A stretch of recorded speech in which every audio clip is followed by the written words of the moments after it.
नमस्कार दोस्तों, मैं मोहित जिंदल, को फाउंडर स्टडी IQ, स्वागत करता हूं आपका इस डिस्कशन में।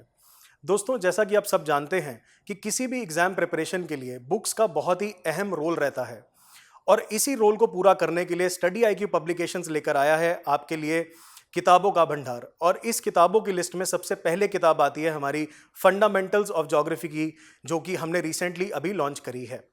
तो दोस्तों, इस किताब के डिस्कशन करने के लिए मेरे साथ मेरे टीम के मेंबर दिनेश मूर्ति हैं, जो कि हेड ऑफ पब्लिकेशंस हैं। Welcome Dinesh to this session. Thank you so much sir. तो दिनेश, सबसे पहला सवाल मेरा आपसे ये, आप भी एक एक्स एस्पिरेंट रहे हैं सिविल सर्विसेज की, आपने इंटरव्यू दिए हैं इतने सारे। तो सिविल सर्विसेज की प्रिपरेशन के अंदर अक्सर हर सब्जेक्ट के लिए हमें मल्टीपल सोर्सेज को रेफर करना पड़ता है। उदाहरण के तौर पे, जैसे अगर मैं ज्योग्राफी की ही बात करूं, तो सबसे पहले बच्चा NCERT से अपना प्रिपरेशन शुरू करता है, जबकि हमें पता है कि NCERT की प्रिपरेशन जो है वो प्रीलिम्स या मेंस के लेवल की तैयारी नहीं करवाता। तो इस पे आपका क्या कहना है? सर देखिए, सबसे बड़ा प्रॉब्लम जो स्टूडेंट फेस करता है कि मल्टीपल रिसोर्सेज की बात तो है ही, इसके साथ साथ उसको ये प्रॉब्लम होती है कि हम कौन सा टॉपिक कितने डेप्थ तक पढ़ें और कितने एक्सटेंट तक पढ़ें। और इस पे क्या होता है, इस परपेचुअल साइकिल में फंस जाता है कि क्या इतना सा बुक पढ़ने से या फिर दूसरा नया बुक खरीदना पड़ेगा। नॉलेज का डेप्थ पे सबसे बड़ा प्रॉब्लम स्टूडेंट फेस करता है। सेकेंड होता है not just depth but also उसका जो है हॉरिजॉन्टल एक्सपेंशन, कि कितने और सोर्सेस रेफर कर सकें। सबको पता है कि NCERT एक बाइबल है, एक बेस सेट करती है, but at the same time questions देखने के बाद ये रियलाइजेशन खुद स्टूडेंट्स को होता है कि इस क्वेश्चन को हम कैसे सॉल्व करें, जबकि उसका रिलेटेड कॉन्सेप्ट, फैक्ट्स, डेटा ये NCERT में नहीं दिया हुआ है। ऑल्सो एक और प्रॉब्लम है कि NCERT लिखा हुआ काफी टाइम पुराना हो चुका है और प्रेजेंट एग्जाम साइकिल के बेसिस पे वो जस्टिफाई नहीं करता है कि वेदर स्टूडेंट जो है वो उसको पढ़ के क्लियर कर पाएगा नहीं कर पाएगा। और अगर सिर्फ NCERT पढ़े तो फिर उसमें भी ये डर रहता है कि शायद मैं और कुछ पढ़ लूं। तो इसलिए इसको सॉल्व करने के लिए हमने हमारा बुक लॉन्च किया है, जो कि फंडामेंटल्स ऑफ ज्योग्राफी है। तो it will provide a one stop solution. आपको जो है मल्टीपल सोर्सेस पढ़ने की जरूरत नहीं पड़ेगी। हम एग्जाम ओरिएंटेड बुक इसको ऐसे प्रोजेक्ट करना चाहते हैं। और एग्जाम ओरिएंटेड मतलब हम सारे कॉन्सेप्ट क्लियर करेंगे, सारे कॉन्सेप्ट कवर करेंगे और वो भी उसी लेवल पे करेंगे जितना स्टूडेंट को रिक्वायर्ड है एग्जाम क्लियर करने के लिए। ठीक है। तो दिनेश, जैसे अभी एक टिपिकल एस्पिरेंट जो है वो NCERT तो हमने बात करी, वो शुरू करता है, उसके बाद GC लियोंग पढ़ता है, फिर माजिद हुसैन की किताब पढ़ता है और सविंद्र सिंह पढ़ता है, और कुछ फॉरेन ऑथर्स की किताबें भी पढ़ते हैं, जैसे स्ट्रॉलर एंड स्ट्रॉलर की किताब है। ठीक है। अक्सर जो कि एग्जाम की जो रेलेवेंस है उससे वो कनेक्टेड नहीं होते। मतलब वो एग्जाम ओरिएंटेड नहीं बनाते आपकी प्रिपरेशन को। तो एग्जाम ओरिएंटेड प्रिपरेशन बनाने के लिए आपने इस किताब में क्या ऐसा एडिशनल किया है? एग्जाम, अब जितने भी हम नॉलेज गेन कर लें, अगर हमारा गोल और मोटिव ये होना चाहिए कि हमें एग्जाम क्लियर करें, आप 4 किताबें पढ़ लें, 6 किताबें पढ़ लें और अल्टीमेटली आपका एग्जाम नहीं क्लियर हो रहा है, तो फिर आप जो है एक लाइब्रेरी बना लेते हैं घर पे और उसके बाद कुछ क्लियर नहीं होता है। तो इसलिए जो एग्जाम पॉइंट ऑफ व्यू इस बुक पे हमने सबसे ज्यादा फोकस किया है कि जब आप कोई टॉपिक कवर कर रहे हैं, उसके साथ साथ आप उसी टॉपिक से रिलेटेड प्रीवियस ईयर क्वेश्चन, जो कि MCQs हैं, जो प्रीलिम्स के लिए हैं, और मेंस रिलेटेड क्वेश्चन इस पे दिए गए हैं। तो इससे आपको क्या होता है, एक स्टूडेंट जब अब एक टॉपिक पढ़ता है, 2 चीजें उसको समझ में आती है। एक, UPSC इस टॉपिक से किस टाइप के क्वेश्चन पूछता है, और दूसरा, अगर मैं टॉपिक पढ़कर इस टाइप के एप्लीकेशन बेस्ड क्वेश्चन सॉल्व कर पा रहा हूं कि नहीं कर पा रहा हूं। तो एक डुअल तरीके से स्टूडेंट को खुद रियलाइज होता है कि मैंने टॉपिक कवर किया है, और एक सेंस ऑफ कंप्लीशन लाता है कि हाँ, अब मैंने कवर कर लिया है, पढ़ लिया है और मैंने क्वेश्चन सॉल्व कर लिया।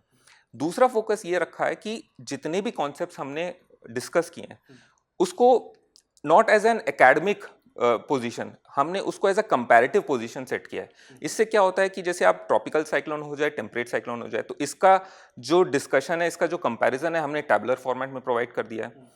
अब जैसे और भी जैसे कॉन्सेप्ट्स हैं, फॉर एग्जांपल जितने रिसोर्सेस हैं, अगर आप फॉरेन ऑथर्स में देखोगे तो उसमें मल्टीपल मैप्स के साथ आपको मतलब 20 आपके पास रिसोर्सेज, माइंस, सिटीज दे देते हैं, जो कि एक स्टूडेंट के लिए इम्पॉसिबल होता है पढ़ना। तो ये प्रॉब्लम भी हम सॉल्व कर रहे हैं कि हम सिर्फ लिमिटेड इंफॉर्मेशन दे रहे हैं, उतना ही इंफॉर्मेशन दे रहे हैं जितना वो कंज्यूम कर सकें और वो एग्जाम में रिप्रोड्यूस कर सकें। राइट।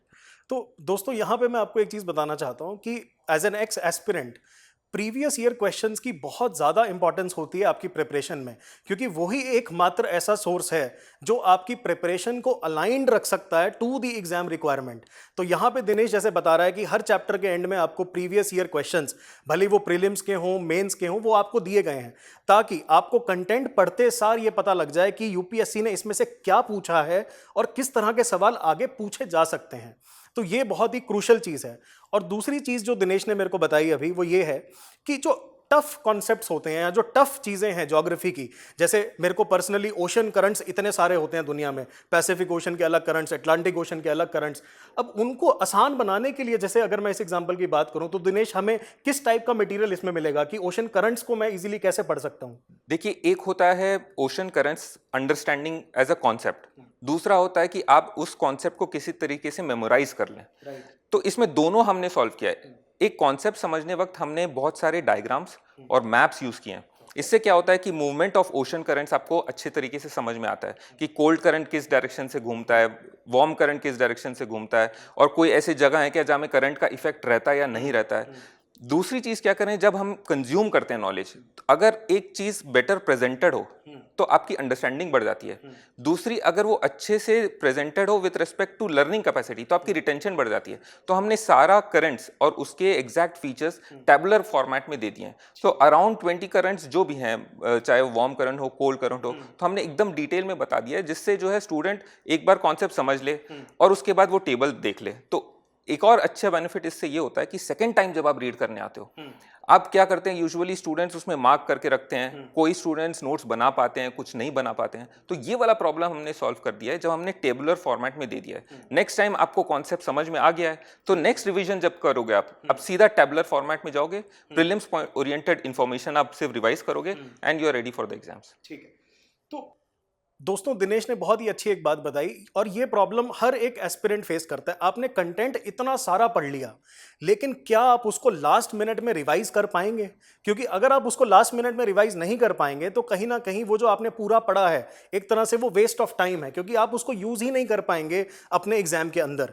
तो इसके लिए दिनेश बता रहे हैं कि हर चैप्टर के अंदर इन्होंने बहुत ही लिबरल यूज किया है टैबुलर फॉर्म्स का, ताकि बहुत क्विक रिवीजन आपका हो सके, जिससे आपका अल्टीमेटली टाइम बच सके।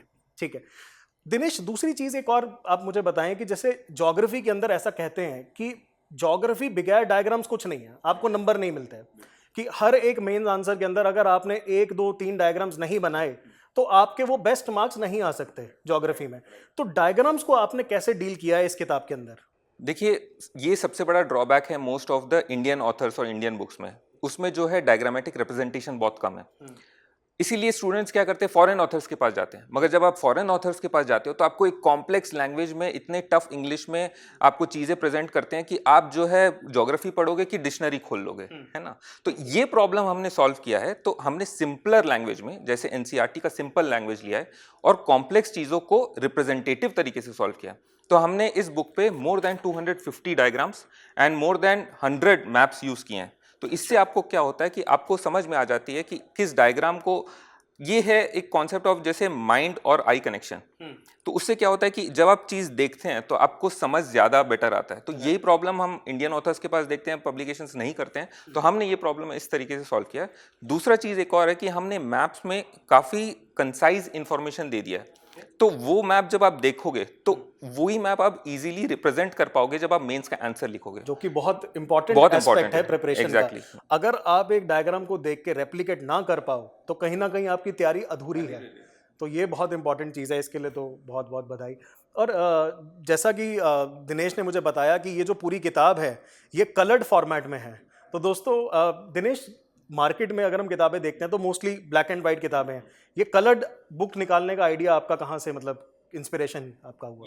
कलर्ड जो फिलॉसफी है ये है कि अभी जैसे टेक्नोलॉजी मूव कर रही है और अंडरस्टैंडिंग मूव करता है, तो स्टूडेंट की एक्सपेक्टेशन भी ये होती है कि मेरे को कॉन्सेप्ट बहुत जल्दी समझ में आए और अच्छे तरीके से समझ में आए।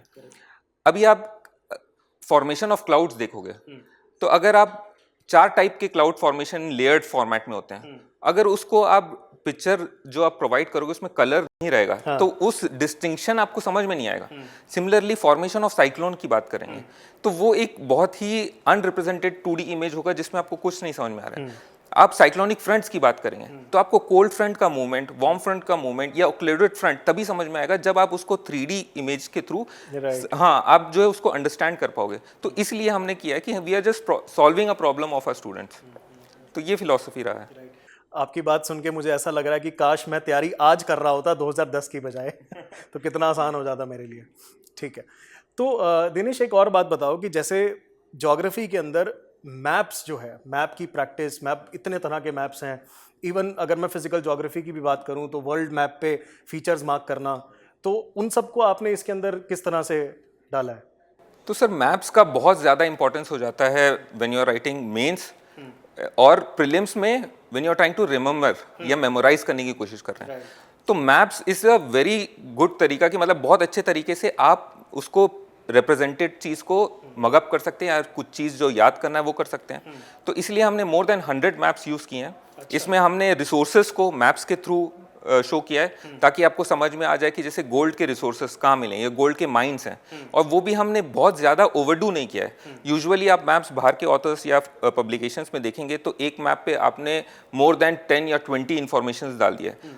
तो यहाँ पे हमने जो है जो philosophy of exam oriented books इसको यूज़ किया है। तो हमने बहुत ही limited information to the extent की जो हम उसको रिप्रोड्यूस कर सकते हैं एग्जाम में, जिससे हमारा मैक्सिमाइज द स्कोर्स। तो उस तरीके से हमने मैप्स को यूज़ किया। तो ये हमारी ब्रॉडर फिलॉसफी रही है। इंटरेस्टिंग। दिनेश एक चीज़ और आपसे डिस्कस करनी है मुझे कि अभी हमारे बहुत सारे एस्पिरेंट्स जो हैं वो टियर 2 टियर 3 टाउन्स से आते हैं, तो कहीं ना कहीं एक लैंग्वेज बैरियर जो है वो देखने को मिलता है। और अभी की जो किताबें हैं, अगर मैं ज्योग्राफी की खासकर बात करूं तो उनकी जो लैंग्वेज है वो इतनी ल्यूसिड नहीं होती। तो लैंग्वेज पे आपने खासकर कैसे ध्यान दिया है उस मार्केट को ध्यान में रखते हुए? स्टूडेंट सबसे ज़्यादा कनेक्ट तभी आपसे कर पाएगा। एक बुक जो है एक it is not just information का भंडार। राइट। आप जो है बुक के नज़रिए से अगर आप देखो तो आप एक स्टूडेंट से बात कर रहे हैं। तो जिस तरीके से एक टीचर सिंपल लैंग्वेज में चीज़ें बता सकता है कैमरा के सामने क्लासेस लेने वक्त, तो वो वाली फीलिंग आनी चाहिए जब आप एक बुक भी पढ़ रहे हो। Right. तो एक सेंटेंस से दूसरा सेंटेंस का कनेक्शन बहुत अच्छा होना चाहिए। दूसरी बात है कि ताकि हम बोलते हैं ना कि अगर हम एक पेज बिना रुके एक ही मतलब स्क्रीन में कंप्लीट कर लें, पढ़ लें, तो उससे आपकी अंडरस्टैंडिंग बहुत अच्छी हो जाएगी। तो इसलिए हमने बहुत ही सिंपल लैंग्वेज यूज़ करके कॉम्प्लेक्स चीज़ों को समझाने की कोशिश की है। तो अब मेरे को लगता है कि हमारे स्टूडेंट्स जो भी ये बुक को खरीदेंगे तो ये वो अपने आप जो है विटनेस करेंगे। ठीक। और दिनेश फिजिकल ज्योग्राफी की किताब के बाद अब नेक्स्ट किताब कौन सी आ रही है? जी, तो पब्लिकेशन स्टडी आईक्यू का पब्लिकेशन का एक ब्रॉडर थीम रहा है कि we will focus on solving students problem and provide quality education at affordable prices. तो इस मिशन के लिए हमने आगे बढ़े हैं। तो अब हम नेक्स्ट बुक हमारी जो है इंडियन ज्योग्राफी की आएगी।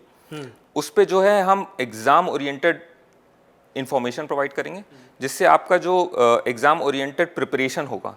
और उसके बाद जो है हम ज्योग्राफी थ्रू मैप्स का बुक लाएंगे, जिसमें हम बहुत ही कंसाइज 100 पेजर इंफॉर्मेशन आपको प्रोवाइड करेंगे, जिसमें आपका यूजुअली प्रीलिम्स में 2 क्वेश्चन आते हैं मैप्स में, that is also to an extent, usually एक क्वेश्चन आता है। तो हम वो एडवांटेज दे देंगे कि आपको जो है एक question, so everyone will be starting answering 100 questions and our students will be starting answering 99 questions. तो एक क्वेश्चन आपका डन करके दे देते हैं उस बुक के थ्रू। और उसके बाद हम सारे मेन टाइटल्स पे वर्क कर रहे हैं साइमल्टेनियसली। और 6 मंथ्स के अंदर आप देखोगे कि स्टडी आईक्यू पब्लिकेशन में आपका यूपीएससी प्रिपरेशन को एकदम से सॉल्व करके सिंप्लीफाइड तरीके से क्वालिटी एजुकेशन हम प्रोवाइड करेंगे। दोस्तों, जैसा कि दिनेश ने कहा, स्टडी आईक्यू का हमेशा मंत्र रहा है तैयारी को अफोर्डेबल बनाने का, और इसी के चलते हमने ये बुक लॉन्च करी at a very affordable price. इस बुक को आप अमेज़ॉन और फ्लिपकार्ट से खरीद सकते हैं। इसका जो लिंक है वो आपको डिस्क्रिप्शन बॉक्स में मिल जाएगा। आशा करता हूँ इस किताब से आप मैक्सिमम बेनिफिट उठाएंगे और अपनी प्रिपरेशन को और ज़्यादा अलाइन कर पाएंगे टुवर्ड्स द एग्जाम रिक्वायरमेंट।